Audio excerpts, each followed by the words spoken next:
Ok, on revient à notre cours de NBET, Yeshivat Tampret Mimim, Tzemar Tzedek de Natania. Alors, ok. Ce qu'on a vu de plus important dans cette notion de rencontre avec les Sphirot dans le monde de Hatzilut, c'est que à partir des Sphirot du monde de Hatzilut, le Rabbi Rachab nous a donné la conscience de ce qui s'appelle le Gvul et du Ensof en même temps. Le Gvul, il a une racine qui s'appelle le Kor HaGvul, Sheba Ensof. Et forcément, il y a la lumière qui s'appelle Bilti Bal Gvul. C'est-à-dire, alors je traduis tout, j'ai pas tout traduit, je sais pas si non, mais voilà. On reprend. Traduction, il y a le Gvul. Le Gvul, c'est la limite. Ok. La limite, et d'un autre côté, il y a ce qui s'appelle Bilti Bal Gvul, ce qui n'a pas de limite. Okay. Le Chidouche, c'est la rencontre entre la limite et l'illimité, l'infini. Ce paradoxe, comment l'infini peut résider avec la limite. Nous, on le vit dans notre corps, on le vit dans notre conscience, on le vit dans notre être, dans notre vie au quotidien. Mais pour arriver à cette construction-là, cette définition, cette harmonie, puisque là on est dans Sphira Tormer, on voit bien le fait que tous les jours il faut travailler une Sphira. Donc arriver à cette harmonie des Sphirotes, c'est un travail qui est engagé depuis le moment où Dieu a envoyé la lumière du Ensof par le biais du Kav Ensof, la ligne de lumière infinie, dans le Chalal Apanouï, l'endroit vide de tout dévoilement, la lumière arrive et elle trouve un endroit qui est un endroit d'opposition justement. L'opposition, c'est le fait de dénaturer également la lumière infinie en lui proposant la limite. Qu'est-ce qui va être assez puissant pour proposer la limite à la lumière infinie? C'est ce qui s'appelle le Reshimo. Le Reshimo, c'est la trace. Si c'était dans un terme humain, on dirait la trace écrite de ce que Dieu propose au sein de sa création, pour arriver à la finalité de la Dira Batartonim, une maison ici-bas. Ok? Donc la trace écrite, si on peut dire, la trace qui est le plan de la création, lorsque vient la lumière infinie, elle vient remplir ce plan de la création.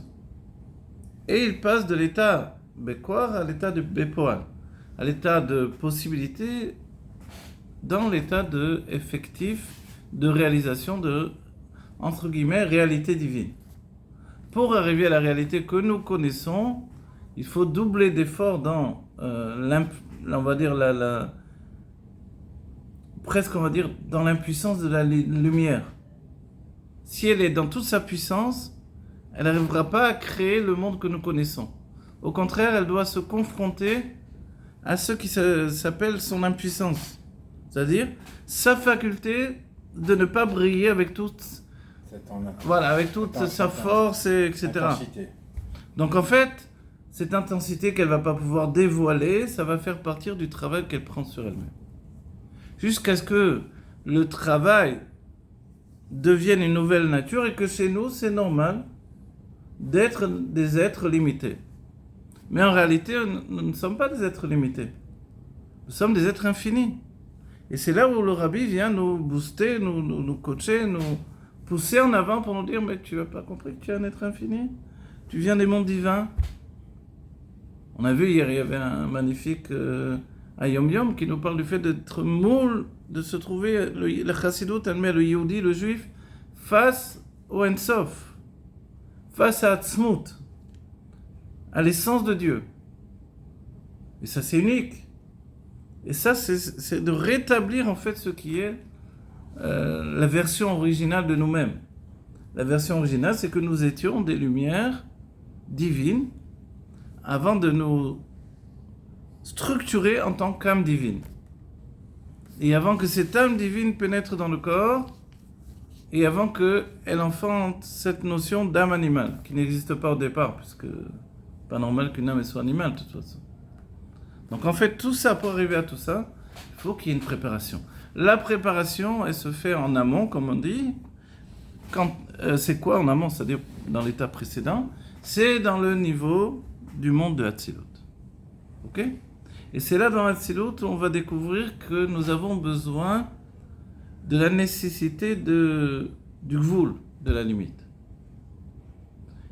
Il faut établir le règne de la limite sans laquelle on va retourner à nouveau à la destruction des réceptacles. Comme ça s'est passé dans le monde de Tohu, qui a précédé. Où le dagesh de la limite n'a pas été assez puissant, et toutes les forces de dévoilement divin ont tout balayé, ont tout brisé. Alors dans le monde de Hatzilut, Dieu dit, ça y est. Maintenant on a mesuré, évidemment c'est pas qu'il s'est trompé après il recommence, c'est un ordre de construction. Le monde était tohu, donc c'est comme ça, originellement Dieu veut que ça passe par une destruction qui va apporter une reconstruction. Pour nous c'est un enseignement, on se détruit pour se reconstruire constamment. Donc, le monde de tohu c'est une dépression on va dire, qui va apporter finalement l'ordre établi des sphirotes qui vont être capables de se conjuguer, de communiquer, de s'entraider, d'évaluer l'autre pour le bien, et surtout, dans ce qui est la nature de l'âme divine, qu'est-ce que je peux apporter à l'autre. Ça, c'est la nature de l'âme divine. La nature de l'âme animale, c'est qu'est-ce que l'autre peut m'apporter. Dans le monde du Tohu, c'était l'excès dans les deux côtés. Non, c'était ne m'apporte rien, mais ne me demande rien. Voilà, ça c'était le monde du tout. Je veux rien avoir à faire avec toi. Anaïm Lor, je suis le roi de mon monde personnel, de mon royaume. Je veux pas d'autres rois, d'autres royaumes, je n'ai rien à faire. Toi tu es le roi de l'Agvura, ça m'intéresse pas. Moi je suis le roi du Chesed. L'Agvura dit, moi je suis le roi de l'Agvura, ça m'intéresse pas ton Chesed, garde-le. Etc. D'être concentré sur soi-même, ça a apporté une destruction. Mais on a dit que dans chaque sphira, elle est composée d'une manière à ce que Chesed, il a Gvura, et il a tout ça, il a cette composition-là. Ok, mais ce que tu parles comme une évidence, c'est le monde de Hatzilut. Avant le monde de Hatzilut, dans le monde de Tohu, il n'y avait pas c'est vrai que ça existait, mais c'était totalement voilé. C'est-à-dire que le Chesed, même s'il avait les autres composantes en lui, elle n'était pas dévoilée. Donc le Chesed était dans une situation absolue de Chesed. Alors ça a pu se dévoiler puisque tu as dit que la lumière venait par le Tiferet. Oui. Cette lumière s'habillait par Tiferet. Donc Anena. C'était dévoilé là-haut. Quelque chose qui est dévoilé, plus il descend, plus il se dévoile plus. Comment tout d'un coup tu te sers d'un attribut qui fonctionne et puis tout d'un coup tu coupes, tu dis allez maintenant. C'est une bonne question. On fait tout sauter. Tu as raison, très bonne question. L'explication du Rabbi Rachab, c'est que précédemment, dans ce qui s'appelle le Teirou Ilaha, c'est-à-dire avant le Tzimtzum, les sphirotes elles n'étaient pas conséquentes, si on peut dire. Ça s'appelait sphirotes agnuzot. Les sphirotes agnuzot, elles sont enfouies. Donc, elles sont enfouies. Il n'y a pas de terre, il n'y a pas de... Alors, dans quoi de quoi on parle? Elles sont enfouies dans le Ein-Sof, dans l'infini. À proximité de l'essence de Dieu. Et ça les tient. Ça empêche que ne se dévoile la singularité de chaque sphira. Mais dès qu'elles descendent, le premier monde où elles vont apparaître, c'est le monde de Hakudim. Là, elles sont toutes tenues encore. C'est comme s'il n'y a qu'une grande sphira, si on peut dire. C'est un grand Keli. Il y a des sphirotes, oui, mais c'est un grand Keli, un unique grand Keli, comme une flûte, si on peut dire. Ok, elles sont tenues. Donc quand il y a le or de PDA qui vient dedans, ça fait une belle musique, merveilleux. C'est le Olam Ardut, le monde de l'unité. Mais dès qu'elles rentrent dans le monde de Nekudim, qui veut dire Nekudot, qui veut dire des points séparés les uns des autres, c'est la Shfira. C'est-à-dire cette puissance qu'elle dévoile là, elle avait auparavant. Mais elle n'était pas libérée. Elle était tenue. Elle était tenue, voilà. Mais dès qu'elle se dévoile, elle est trop puissante. Et comme ça, c'est chaque Yehudi en vérité. Et peut-être, par la conséquence de ce que je dis là, chaque homme sur la terre également.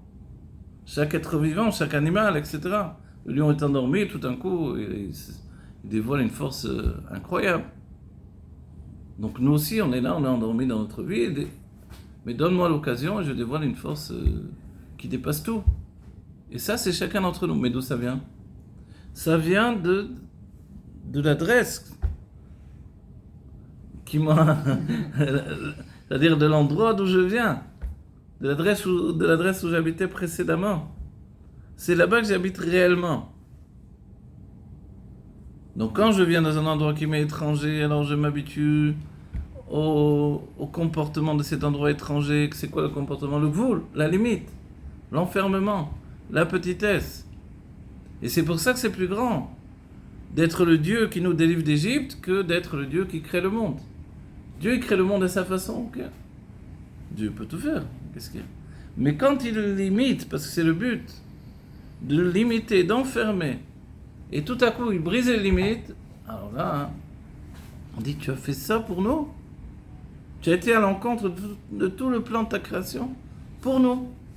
Je comprends que tu te présentes, tu dis pas, hey, c'est moi qui ai créé le monde. Alors, le peuple juif, je dis évidemment que tu as créé le monde. Tu es tout ce qui existe, on est au-devant de toi, évidemment. Mais quoi, c'est toi vraiment tu es venu pour nous, tu nous as fait ça? Tu comprends? Voilà, c'est plus que gentil. Ok, donc maintenant, et l'idée de base de ça, c'est qu'il n'a pas fait pour rien. Il a fait pour qu'on puisse aller à contre-courant. On ne cesse de sortir. Et c'est les mamarim qui mettent cette Hamaretz Mitzrayim, comme au jour de ta sortie d'Égypte, au jour au pluriel, fait remarquer le rabbi, les rabbis. Pourquoi au jour au pluriel? Parce que nous n'arrêtons pas de sortir d'Égypte. Donc l'enfermement n'est pas effectif jusqu'au bout. C'est un enfermement illusoire en réalité. Comme l'Égypte, il n'y avait pas vraiment des murs qui nous enfermaient là-bas. C'était la sorcellerie. D'un certain point de vue, cet état d'esprit peut être toute notre vie. Parce que je crois que je suis limité, alors je suis limité. Parce que je crois au malheur, alors il y a des malheurs. Parce que je crois à l'enfermement, il y a des enfermements, etc., etc. Mais si je me dis que non, tout est possible, alors tout est possible. Et c'est ça, on va dire, mais où ça commence, cette possibilité de gérer la limite et l'infini en même temps? Ça commence dans le monde de Hatzilut. Le monde de Hatzilut, après le monde de Tohu, est le premier monde où on rentre dans cette structure-là. Voilà, alors la ligne commence. En vérité, on va reprendre à partir de... Non, la ligne commence de Chesed Vegvura. Dalet, Chet, Vav, Gimel. De Chesed Vegvura, mais Kol Makom, Ensof, Lishpat, Shushan. Voilà. Et on va après le point. Qu'est-ce qui est écrit? Vainyan, Mashe Enra, Kora Gvul. Donc il nous a dit dans Hatzilut, finalement, ce n'est pas le Gvul. D'accord? Mais on a tout expliqué pour définir que les Kélim du monde de Hatzilut, c'est la définition du Gvul. C'est le chidouche du monde de Hatzilut, c'est ce Gvul-là, cette limite-là. Et ensuite, tu nous dis, en réalité, c'est pas vraiment du Gvul. Quoi? On t'a prouvé que les Kélim, eux aussi sont dans cette définition de Me'a et Tematse. Ils jaillissent du néant.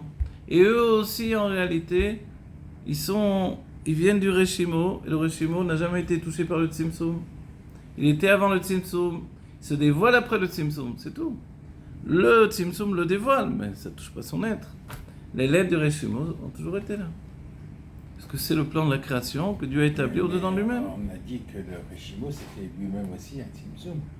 Parce qu'il prend des lumières très fortes, il les canalise, il les ressort, et le monde est créé dans une harmonie... Mais voilà, là on appelle le Tzimtzum, on va dire le Tzimtzum Arishon, cette action spirituelle qui a été l'action de voiler totalement la lumière. Oui.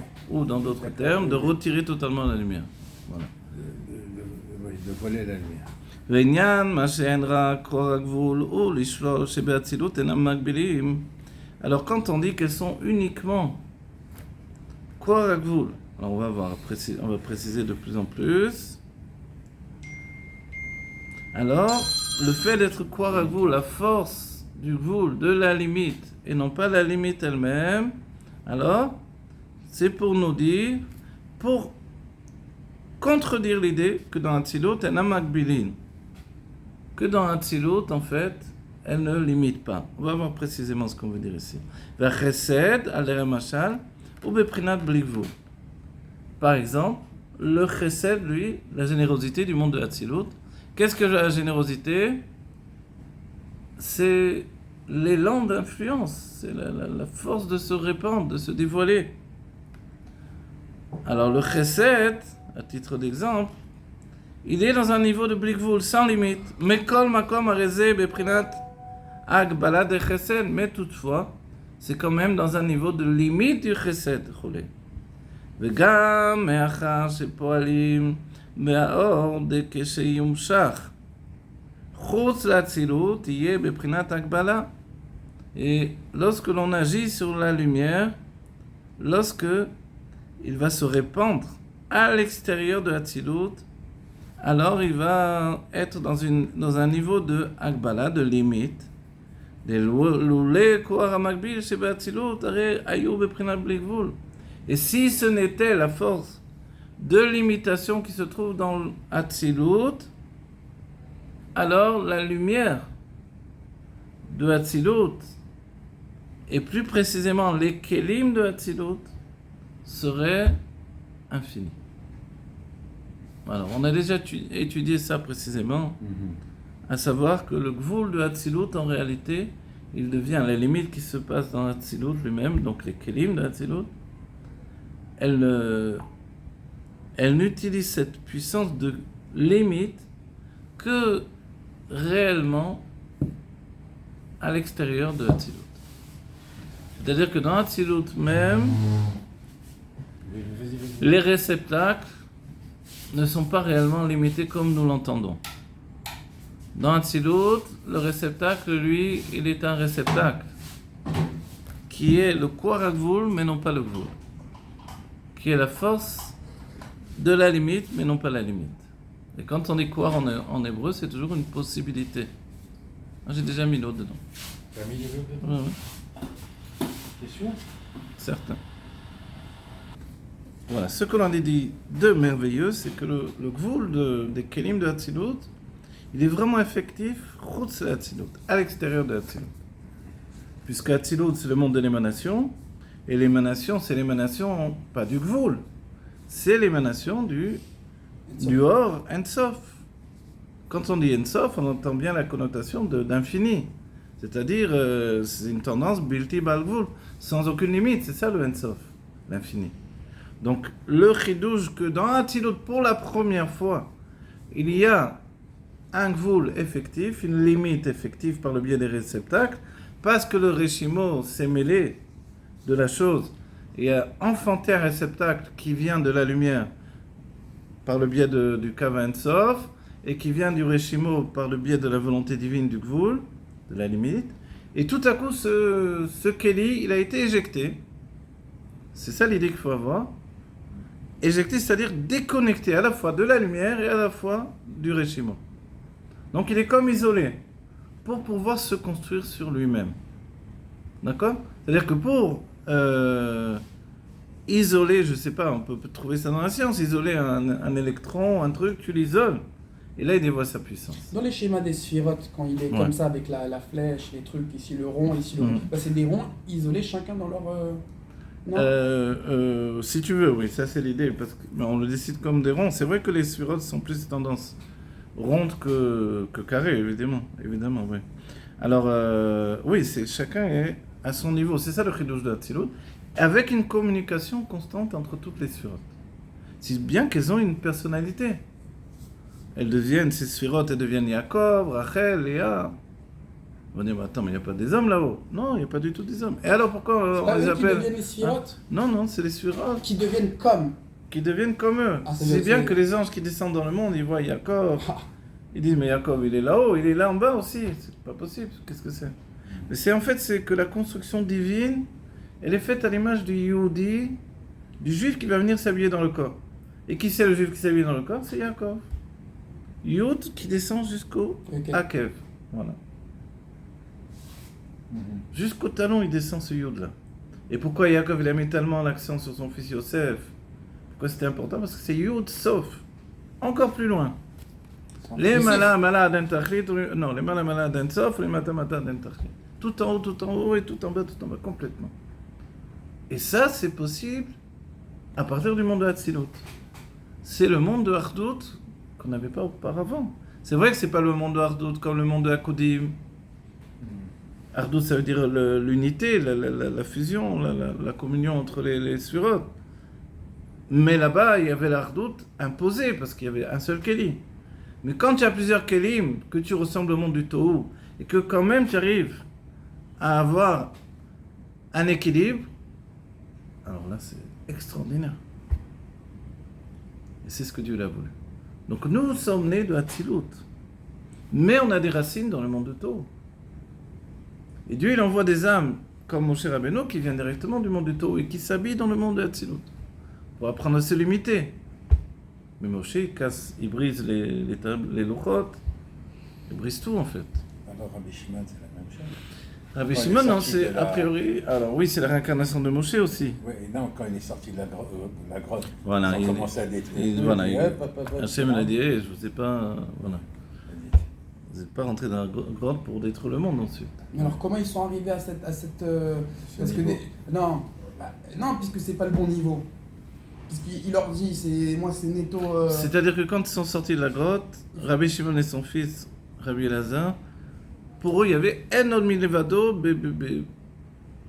il n'y a rien d'autre que Dieu, et c'est tout. Mais s'ils comprennent ça, donc ils comprennent aussi. Voilà, ils le qu'ils peuvent comprennent, pas mais détruire c'est tout. Oui, mais dans un premier temps, c'était tellement puissant que quand ils vous ont vu des hommes qui travaillaient, qui vivaient dans une autre dimension que de servir Dieu, c'est sorti d'eux. Comme on dit du Ain Hara, mais là c'était, ils ne pouvaient pas sortir du mal, mais quand même la puissance de l'énergie qu'ils ont accumulée, c'était comme un barrage la grotte.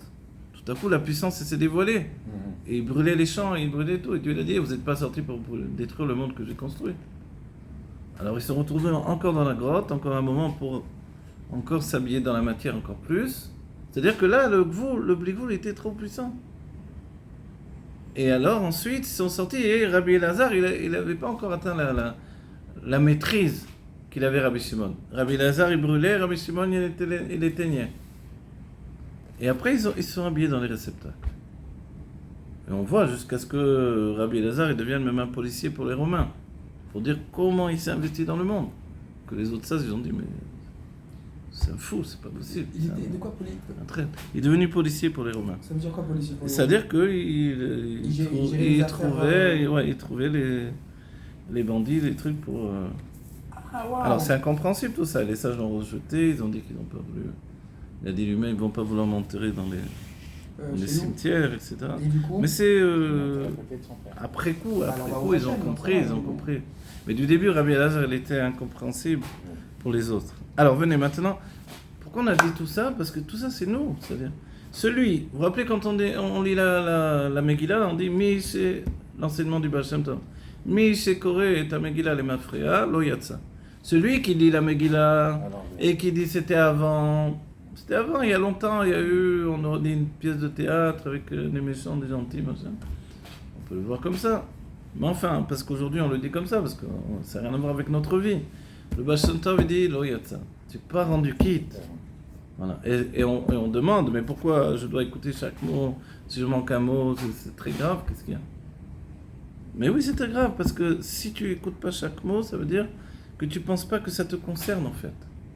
Si quelqu'un m'envoie une lettre je sais pas, de ma mère que j'ai pas vue des années, je reçois la lettre, et je sais pas lire, il y a quelqu'un qui est en train de me lire, et j'entends pas un mot, je vais pas lui demander, répète-moi. si. Ben oui. Attends, j'ai pas entendu. Quel mot tu as dit là? Ah, c'est pas grave. Comment c'est pas grave? C'est pas grave pour toi, Pili. Pour moi, c'est très grave. Un mot que j'ai pas entendu, c'est essentiel. Voilà. Donc la Megillah, elle vient te parler non pas du passé, mais de ton présent, toi. D'accord? Et en fait, tout ça, toute notre vie, elle est là. Elle est comment je vais gérer la puissance de mes émotions, en fait. C'est là où le Tanya nous a dit, je viens au monde, et ça j'en dis comme un âne sauvage. Donc si je suis comme un âne petit sauvage qui court, qui mord-tout, c'est très joli un petit âne. Mais ça fait des grosses bêtises, quoi. Il faut le limiter. Là. Mais on aime bien ça, il est beau, il est plein de... Ok. Mais on est comme ça aussi, un petit enfant il est merveilleux. Mais après il faut rentrer dans les kélim. Les petits enfants c'est des pirates, c'est des saboteurs, ils détruisent tout. Alors... Moi, j'y serais, mais je sais pas. Et moi je vous dis. Alors qu'est-ce qu'on va faire? Alors il faut leur apprendre à rentrer dans les kélim sans tuer la liberté qui est en eux. Le Ensof. Un enfant qui se met en colère, on ne peut pas lui dire tu n'as pas le droit d'être en colère. C'est très grave ça. Parce que dans sa vie, il va croire que c'est interdit d'être en colère. Il ne va pas pouvoir exprimer son avis différent des autres. Alors il faut lui dire non, tu as le droit d'être en colère, mais il y a des manières. Tu conduis pas mal. Tu conduis, tu me dis ce qui ne va pas, d'accord. et je t'écoute. Oui, c'est une autre chose, une autre... Et là, la Hatzilut, c'est ça, c'est de te dire, attends, tu es né, ça c'est le Tanya qui nous dit, tu es né avec une nature de Tohu, il faut des émotions naturelles très fortes. Un jour, je suis super, l'autre jour, j'en peux plus, j'en ai marre, je ne peux plus voir personne. Vous voyez ce que ça veut dire? Moi, j'étais complètement comme ça. Hein. Même je regarde après la télé, celui-là, je ne peux pas le voir, regarde la tête qu'il a. Il faut que je m'en prenne à tout le monde. C'était comme ça. Alors, mais le Tanya, qu'est-ce qui te fait comprendre? Mais tu ne peux pas vivre comme ça. Un jour ça va bien, le lendemain tu... Pourquoi? Tu as changé? Et oui, on change. Ah bon? On change, comment on change? On change en se disant, il faut que je trouve un niveau régulier, c'est le monde de Hatzilut. C'est ça mon modèle.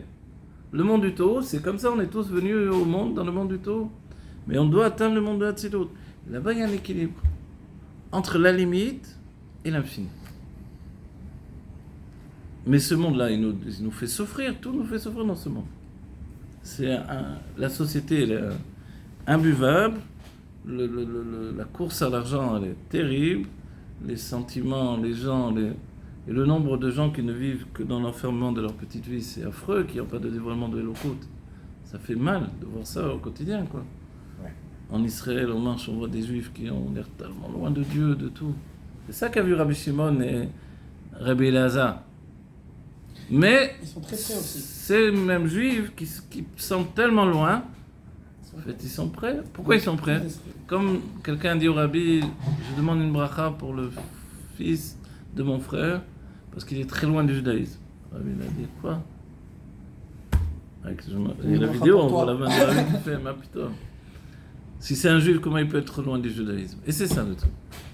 C'est vrai que je peux être médouqué, comme on dit en hébreu, complètement désespéré de dire, mais mince. Ouais. On essaie d'aller dans le courant de la Elokut, mais on est tous prisonniers de ce monde de la matière. Comment on va être délivré? Quand on étudie ça, on a un peu d'air pur qui nous vient. On est en train de s'attacher à la source de la lumière infinie. Mais après, 5 minutes après, on repart dans notre vie. D'ailleurs, comment elle va venir la Géoula? C'est pour ça qu'il faut étudier souvent, minimum une fois par jour, 1 heure par jour, une demi-heure par jour, 5 minutes. Il ne faut pas arrêter Bekitsu. Chacun avec ses possibilités. Tout le temps avec mes Voilà, couchards, très chaud. tout le temps. Tu fais un travail, si tu es un travail de peintre ou de je sais pas quoi, tu écoutes des cours, tout le temps. Peintre en bâtiment, je sais pas. Et etc. Voilà. Alors maintenant, on a dit ce qui est extraordinaire dans le monde de Hatzilut, c'est ça. וגם מאחר שפועלים באור כדי כשיומשך חוץ האצילות יהיה בבחינת הגבלה. Il nous dit une autre information, regardez. Il nous dit le Keli de Hatzilut, en quoi il est formidable? Il va donner que les Kelim qui sont en dehors de Hatzilut, il a déjà défini précédemment, il y a des vrais Kelim comme on l'entend nous. C'est-à-dire Keli de Agbala, un Keli qui limite. Mais il dit pas simplement ça, c'est que le Keli de Hatzilut va permettre que le Or, qui va sortir de Hatzilut pour devenir la lumière, le Or de Bria, le monde de la création, il va être un Or beaucoup plus limité maintenant. Regardez, le Keli, les Kelim vont être Poalim Be'or de Keshiyumsha Chutz Hatzilut, lorsque cette lumière va se répandre en dehors de Hatzilut, Yé Beprinat Agbala, elle va être une lumière limitée. Les loulés Koar Amakbil Sheba Hatzilut, Are Ayu Beprinat Blivul. Parce que s'il n'y avait pas la force de limitation qui se dévoile dans Hatzilut, la lumière qui sortirait de Hatzilut, elle serait sans limite. Et alors, qu'est-ce qui se passerait? C'est vrai que Hatzilut, c'est un monde de Hardout, un monde d'union, tout va bien. Mais après, le monde de Bria, il aurait été à nouveau un monde du Tohu. Vous imaginez? On a fait une pause dans le Tohu. Il y a un monde de Tikkun, un seul, un monde d'ordre et de mesure, c'est le monde de Hatzilut. Mais si la lumière de Hatzilut sortait telle qu'elle est dans le monde de Bria, sans la limitation imposée par les Kelim, elle irait détruire tout à nouveau dans le monde de Bria. Après, c'est pas étonnant si nous on craque, si nous on peut plus, et si nous... Évidemment, regarde, on reçoit une lumière trop puissante. Lumière, chez nous, ça veut dire quoi? Une envie de vivre, un désir de vivre.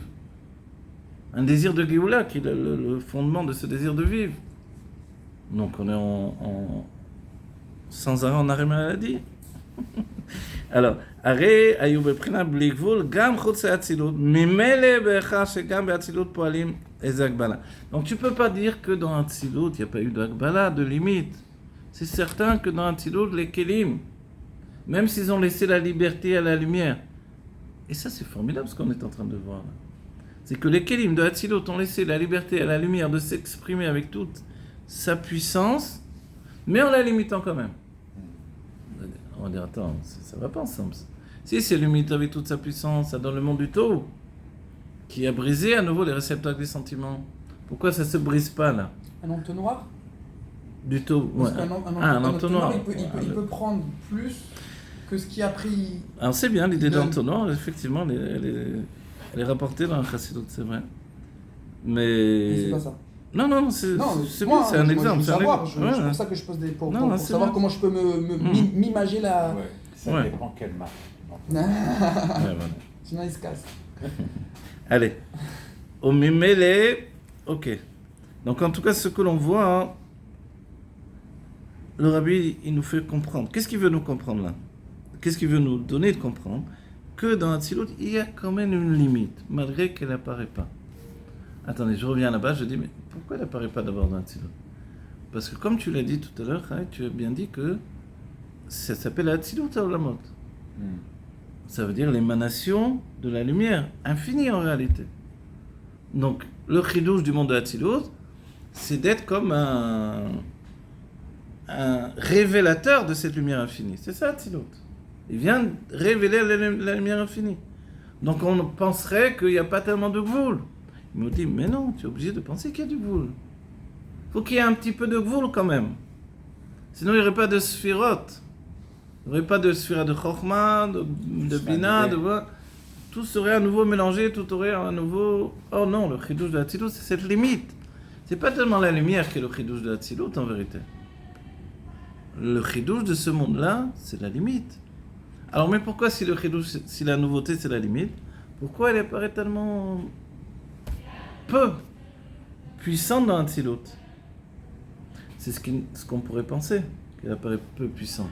Mais dès qu'elle se dévoile, cette même limite, dans le monde de Bria, alors on comprend combien elle était déjà très puissante là-bas. Vous comprenez? C'est-à-dire que c'est comme l'éducation, on éduque un enfant, on éduque. Des fois, on a l'impression qu'on pédale à un choucroute, qu'on fait rien. Il suffit qu'on lui demande quelque chose pour qu'il ne le fasse pas, quoi. On voit que ça reste toujours pareil, qu'on a l'impression que rien n'évolue. Le mélamède à l'école, s'il ne sépare pas les enfants, il se casse la figure, les garçons. Alors, donc il y a de quoi se désespérer. Mais ensuite, quand tu les retrouves des années plus tard, en dehors du cadre où tu as voulu les limiter et les éduquer, tu te rends compte du travail que tu as fait. Ouais. Ça, c'est merveilleux. C'est après coup, c'est-à-dire on ne voit pas tout de suite les fruits. Il sort de ton empreinte. Voilà. Toi-même, avec tes enfants, maintenant qu'ils sont grands, tu as conscience de voir que c'est des enfants bien éduqués, etc. etc. Non, mais quand tu es dans le feu de l'action au quotidien, tu désespères à certains moments. Tu dis, finalement, mes enfants, ils sont mal élevés, j'y arrive pas, quoi. Et le Rabbi a dit que les enfants de Chassidim, particulièrement, ils sont durs. Ils sont espiègles, ils sont chauvables, ils sont... Et à l'école, ils sont pas là pour les... Au contraire, ils augmentent le volume, alors. Bon, voilà. Alors, ok. Donc ça, c'est merveilleux. En dehors d'Atzilut, tu prends la mesure du gvoul qui existait dans Atzilut.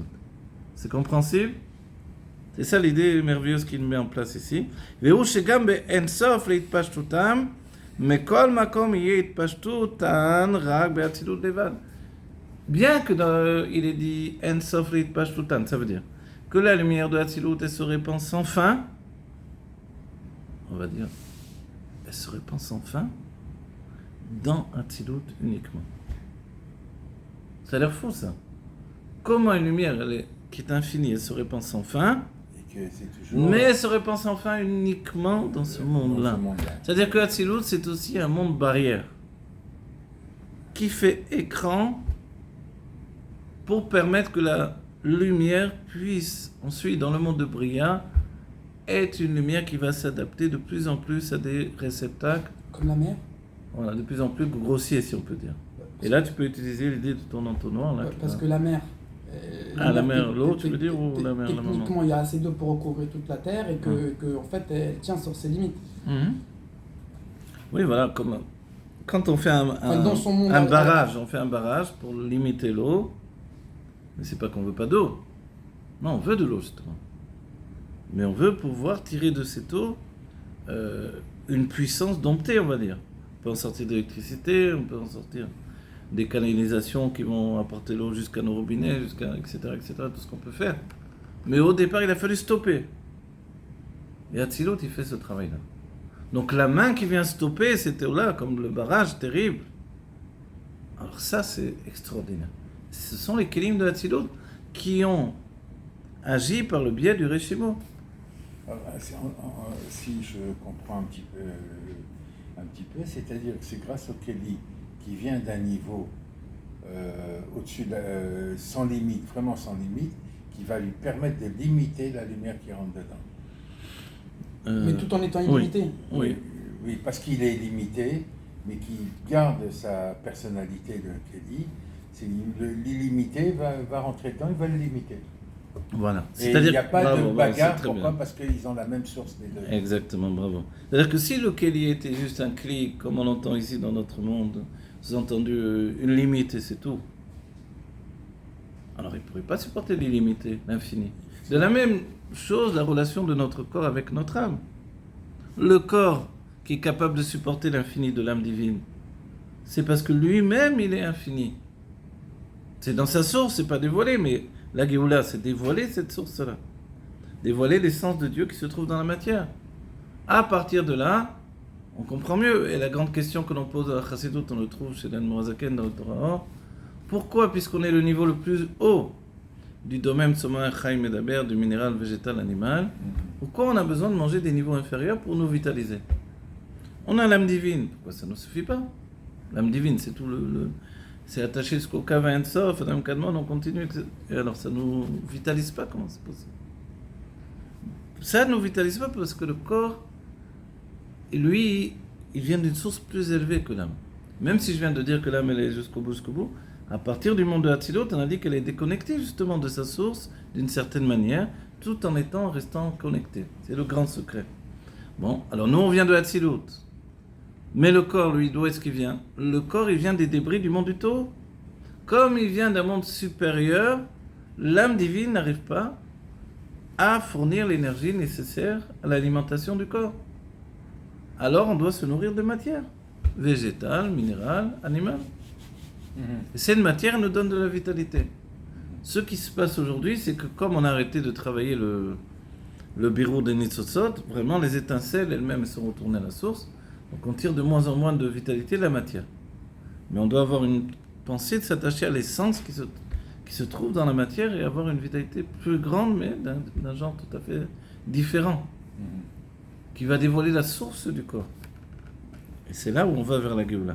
Vekanoda efresh ben or en sof chez l'ifnei Hatzilut, ou ben or en sof chez Hatzilut. Vous voyez ?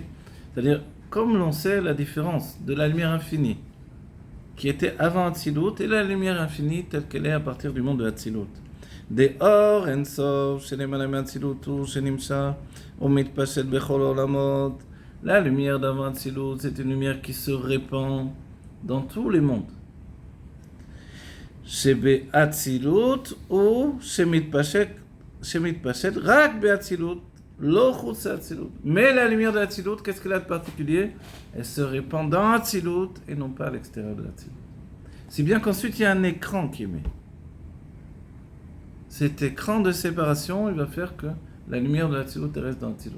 Et puis il y a un élément essentiel, c'est la Malchut de l'Atsilut, qui a une puissance qui lui vient du Keter, laquelle provient Malchut Ra, Malchut Kol Olamim. La puissance de la Malchut, elle provient de Atik, Pnimiut Atik, qui fait qu'elle est capable de limiter toute la lumière de Hatzilut et de dire stop, Atkan. Comme l'idée du Gal de Yaakov Avinu. Aide à Galazé. Que juste là, la lumière divine elle va se limiter à ce niveau-là. Kriyat Yam Souf, alors je vais dire un autre machal plus connu. Kriyat Yam Souf, le Rabbi Rachab dit, la déchirure de Yam Souf, c'est la déchirure de Yam du Sof. C'est-à-dire que le Sof, tout à coup, il a trouvé une limite. Il a pas trouvé une limite. Le En Sof, pardon, il a trouvé une limite. C'est ça le chidouche de la traversée de la mer. C'est de faire coïncider l'infini et la limite. On a quel exemple par rapport à la mer? Parce que la mer, on dit que la mer, et ça j'en dis dans la Gemara, il y a des endroits où la mer est Ensof. En vérité, on sait bien qu'elle n'est pas Ensof, puisqu'elle est dans la matière du monde, elle ne peut pas être Ensof. Mais elle apparaît comme Ensof. Et le chidouche de Kriyat Yam Sof, de l'ouverture de la mer, ça a été de faire que l'infini, tout à coup, trouve une fin, soit mesuré. Donc c'est comme Yesod qui rentre dans la Malchut, comme Bati Legani, toutes ces notions-là, la Shrina qui vient résider, et tout à coup on a un dévoilement. Oui. Et ça, c'est comme ça qu'est le monde de Hatzilut. Le monde de Hatzilut, c'est un monde qui va gérer des lumières infinies et qui va être capable de dire Adkan. Et à partir de Bria, alors on va voir, il va l'expliquer lui-même. Ou Kemo, ah ben regardez, c'est l'exemple d'où je l'ai pris moi. Ici. Il a copié sur toi le Rabbi Rachid. Ah là là, j'en ai marre moi de ces gens qui copient sur moi. Ou Kemo, Bekriyat Yam Sof. Ah, voilà. Et je fais ça plusieurs fois en plus dans le cours. Hein. Je l'ai étudié plusieurs fois, alors maintenant. Ou Kemo, Bekriyat Yam Sof, Shaya, Itrabro, Tatzilotim Biya. Et comme dans Kriyat Yam Sof, Souf. C'est-à-dire que dans l'ouverture, la déchirure de la mer, du Souf, parce que c'est pas la traduction, la mer rouge évidemment, c'est pas une mer rouge, c'est la mer des gens. Imbiya avec, donc c'est la Itrabrut, le lien qui a été mis, qui a été connecté, il y a une connexion établie entre Atzilut et Bria Yetzira Siya. Alors, Ktiv, Vayoler, Hashem et Hayam Beruach Kadim. Et Dieu a fait que la mer, le roi a été sur la mer. En fait, il a véhiculé la mer. Beruach Kadim, avec un roi Kadim. C'est quoi Kadim? Évidemment, on peut prendre dans le sens de nord, sud, est. Mais ça veut dire plus que ça. Miprinat Kanmono Shelolam. Pas juste un vent qui vient du nord, ou qui vient du sud, ou qui vient de l'ouest. Non. C'est un vent qui vient de Kanmono Shelolam. Avant la création du monde. Voilà. Kanmono Shelolam, nous, ça nous tilte à Adam Kanmon alors. Au minimum, Adam Kanmon, et dans Adam Kanmon, il y a deux parties. Il y a Adam, c'est les mondes. Mais il y a Kanmon, c'est tel qu'il est enraciné dans la situation d'avant le Tzimtzum. Voilà. Vechen, Beneshamot, Keshenimshar, les femmes, Neshama. Voilà. Également dans les Neshamot. Il arrive quelquefois chez Nimshar, parce que les âmes, on descend d'en haut. Une âme très très grande qui vient de s'habiller, et c'est une âme de Hatzilut. Comme Baba Sélé, comme les Rebim, comme Rabbi Shimon Bar Yochai. Pour nous, le conseil est simple, ce conseil du Rabbi. Attache-toi à des âmes de Hatzilut. D'abord, tu n'es jamais déçu, tu n'es jamais trompé, et tu sais que c'est éternel, et que l'enseignement est toujours éternel. Ok? Vechen, ben neshamot, keshenimshar les femmes, neshama de Hatzilut bebiya. Quand il arrive qu'une âme de Hatzilut vienne dans le monde de Bria et Tzirasiya, כמו שכתוב במקום אחר, שיש נשמות שנקרא להם הפרגוד. Comme il est écrit, il y a des âmes pour lesquelles a été déchiré le pargod. Il y a des âmes. Une fois dans sa vie, avoir étudié qu'il y a des âmes pour lesquelles Dieu a fait que Nikra Alehem Apargod. Qu'est-ce que ça veut dire? Des âmes pour lesquelles ont été déchiré le voile, qui fait une séparation entre le monde de Hatzilut et le monde de Bria. Mais nous tous, on vient de là. Vous vous rappelez, depuis Shmini Atzeret, on a dit la dernière fois, jusqu'à Shvi Shel Pessah, c'est la gestation des âmes. À Shvi Shel Pessah, les âmes viennent au monde. Ok? Alors, on dit, où est-ce qu'elles viennent au monde? Elles rentrent dans le monde de Bria. Et après, elles se diffusent, chacune selon le monde qu'elle va habiter. Elle va rester 9 mois dans un des mondes en question pour prendre la nature de ce monde-là. Parce que toutes les âmes, au départ, nous sommes des âmes de Hatzilut. Parce qu'on était en gestation dans la Malchut de Hatzilut, la royauté divine de Hatzilut. Donc après, on reste dans Bria, on a une âme intellectuelle. Dans Yetzira, une âme encore intellectuelle, mais où il y a beaucoup plus de sentiments dévoilés. Et dans Asiya, on est beaucoup moins intellectuel, mais on est plus tachles, on va dire, plus dans l'action. Une âme dans l'action. Asiya, c'est le niveau le plus bas, mais la source est la plus haute. Et dans Asiya, on a dit ce qui est extraordinaire, c'est qu'on a affaire avec l'essence de Dieu. Donc le Rabbi, dans notre époque, il a misé sur les âmes de Asiya pour apporter la Géoula. Et sur les âmes de Yetzira pour faire leur travail dans la crainte et l'amour de Dieu, et pour les âmes de Bria, de comprendre quelque chose dans le divin. Mais tous, on a l'obligation de faire toutes les mitzvot et de comprendre toute la Torah. כמו שכתוב במקום אחר שיש נשמות שנקרא להם הפרגות וכו', ou על ידי גילוי אור עליון דווקא. Mais comment on va déchirer le pargot? Qu'est-ce que ça veut dire? La bina du monde de Hatzilut, elle étend son manteau, c'est une image, mais ça me donne de comprendre. Donc ces lumières de la bina viennent jusqu'à entourer le monde de Hatzilut, et ça crée une sorte de voile, un rideau qui va faire que quand l'âme elle vient du monde de Hatzilut pour pénétrer dans le monde de Bria, alors elle est obligée de traverser ce voile. Et ce voile, c'est presque, on pourrait dire le voile de la réalité, c'est pas encore la réalité, mais c'est le voile de la conscience. L'âme d'Hatzilut, elle ne sait pas qu'elle existe. Elle est Dieu. Tout est Dieu. Un non milvado, c'est pas un enseignement, c'est pas une idée, c'est comme ça. Donc elle n'a pas un sentiment d'exister de manière personnelle. Dès qu'elle traverse le voile, elle se confronte à ce que nous on appelle la faute d'Adam Arishon, c'est-à-dire le début, la possibilité d'une conscience d'exister. L'existence, c'est une conscience, j'existe. Mais si j'ai pas de conscience d'exister, j'existe plus. Comme chez les fils de Aaron, par exemple, on a étudié la paracha de Acharé, on a vu que chez eux la conscience d'exister était très faible. Donc ils voulaient s'englober dans le divin. Et Dieu a posé des limites juste après. Il a dit Velo yavo bechol et la kodesh. Tu ne vas pas venir chaque instant dans le Kodesh Kodashim. Tu ne vas pas rentrer comme ça parce que tu désires te lier à Dieu. Et le Rabbi a ces fameux enseignements qui nous disent non, Dieu ce qu'il désire c'est que tu sois une âme dans un corps qui travaille dans le monde matériel. Même si tu veux les mêmes dévoilements, mais tu dois les obtenir ici-bas. Donc finalement, l'âme elle doit rentrer dans le voile de séparation, autrement elle est incapable de se confronter à l'existence qu'elle va rencontrer. Donc rencontrer l'existence pour une âme, c'est passer par l'écran. Mais il y a des âmes, on va aller jusqu'au point, il y a des âmes, c'est Nikra Lehem Apargod, qui rentrent et le voile est déchiré. Il n'a pas eu la possibilité d'influer sur ces âmes-là. Donc elles sont ici-bas comme elles sont dans le monde de Hatzilut. Les Rébim, Baba Salé, la queue, le monde entier qui venait demander des brachot, lui disait mais qu'est-ce qu'ils ont? Ils peuvent prier directement. Je vois pas qu'est-ce qu'il me trouve de spécial. En fait, lui, il comprenait pas tellement qu'est-ce qu'on lui voulait. Mais tu vois que ça marche.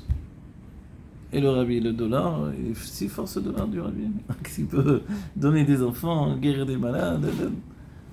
Qu'est-ce qui se passe? C'est que pour eux, il n'y a pas de séparation. Donc, la lumière divine, elle s'exprime sans arrêt. Comme une réalité naturelle, en fait. Donc, ceux qui disent, Dieu, il exécute parce que sa parole, c'est un réceptacle du monde de Hatzilut, en fait. Et ça, c'est extraordinaire. On va arrêter là pour l'instant. Voilà, que Dieu nous donne la Géoula, une petite vache, on a repris le cours d'Anbet. On va le continuer un petit moment jusqu'à s'envoler dans la Géoula, une petite vache. Amen. Amen.